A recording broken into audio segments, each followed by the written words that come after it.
ഈ ഒരു ബുക്കിൻ്റെ ഏറ്റവും വലിയൊരു പ്രത്യേകത എന്ന് വെച്ച് കഴിഞ്ഞാൽ കുറേ കുട്ടികൾക്ക് ഇമ്പോസിഷൻ എഴുതാൻ മടിയുള്ള കുട്ടികളുണ്ട്.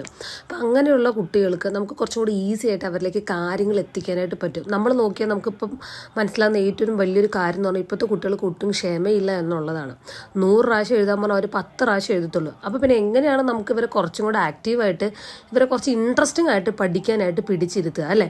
അപ്പോൾ അതിന് വേണ്ടിയിട്ടാണ് ജിനൂസ് അക്കാഡമി ഫോക്കസ് ചെയ്യുന്ന ഓരോ ബുക്കും. കാരണം ഞാൻ എൻ്റെ മോനെ അസസ് ചെയ്തതിന് ശേഷമാണ് അതിനനുസരിച്ചാണ് ഓരോ ബുക്സ് ഇറക്കാറ് കേട്ടോ. കാരണം ഇപ്പോൾ ആ ഒരു ഏജ് കാറ്റഗറിയിലുള്ള പാരൻസിന് എനിക്ക് നന്നായിട്ട് മനസ്സിലാക്കാനായിട്ട് പറ്റും.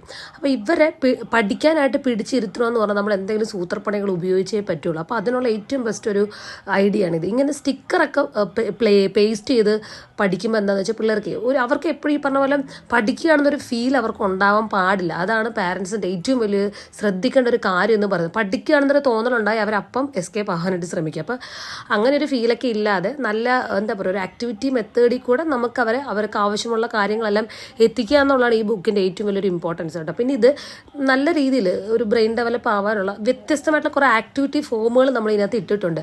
പിന്നെ ത്രൂ ഔട്ട് ഈ ഒരു ബുക്ക് നമ്മൾ ഫോണിക് സൗണ്ടിൻ്റെ മലയാളം അസിസ്റ്റൻസും നമ്മൾ കൊടുത്തിട്ടുണ്ട് കേട്ടോ. കാരണം പല പാരൻസിന് ഫോണിക് സൗണ്ട് അറിയില്ല, അതുകൊണ്ട് തന്നെ മലയാളത്തിൽ ഫോണിക് സൗണ്ട് അസിസ്റ്റൻസും കൊടുത്തിട്ടുണ്ട്. അപ്പോൾ നല്ല യൂസ്ഫുൾ ആയിട്ടുള്ളൊരു ബുക്കാണ്.